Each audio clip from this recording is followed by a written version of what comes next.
नमस्कार प्रेक्षकांनो, लक्ष्मीच्या पावलांनी या मालिकेच्या पुढील भागामध्ये आपल्याला सुंदर असा एपिसोड पाहायला मिळणार आहे. कारण आता इथे कलाने छानच अद्वैतला उत्तर दिलेलं असतं.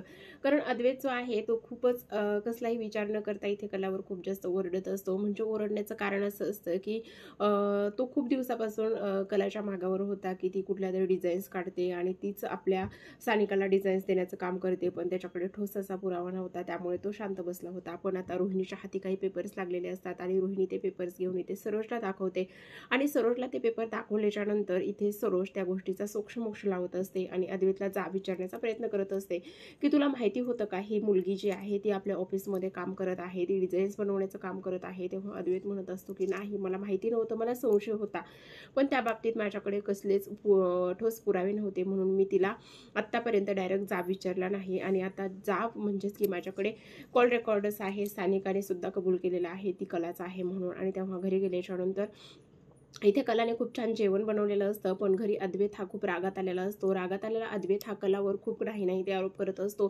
तू आम्हाला फसवलेला आहेस, तुझ्या नावातच फक्त खरे आहे, पण तुम्ही एक नंबरची खोटारडी फॅमिली आहे.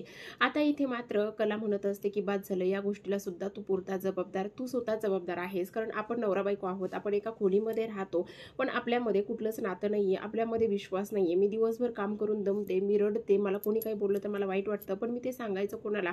आणि तुला हे दिसून सुद्धा तू आतापर्यंत मला एका शब्दाने कधी विचारलं नाहीस. आणि त्याचबरोबर मी जर तुला सांगायला गेले असते तर तू मला काय उत्तर दिलं असतंस किंवा कसा रिॲक्ट झाला असतास. त्यामुळेच मी एवढे दिवस झाले शांत बसले होते. आणि साधी एक गोष्ट घे ना, जे काही स्वामीनाथन सरांना ऑफिसमध्ये आल्याच्यानंतर तुझ्या ज्या काही डिझाईन्स बनवून रिजेक्ट झाल्या होत्या, तेव्हा मी तुला साधा प्रश्न विचारायला आले होते की काय झाले म्हणून, पण तेव्हा तू काय उत्तर दिलंस? तर तू माझ्या तोंडावर वसकन धावलास किंवा माझ्या अंगावर धावून आला होतास. आणि मग मी तुला कुठल्या तोंडाने सांगणार होते?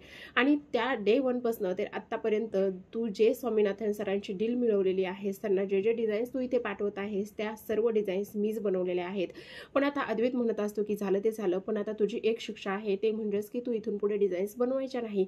तेव्हा आता कला शांत बसत नाही. ती म्हणते की अजिबात असं होणार नाही, तुला डिझाईन्स घ्यायच्या असतील तर घे, नसतील घ्यायच्या तर नाही घेतल्या तरी चालतील, पण मी माझं डिझाईन्स बनवण्याचं काम थांबवणार नाही.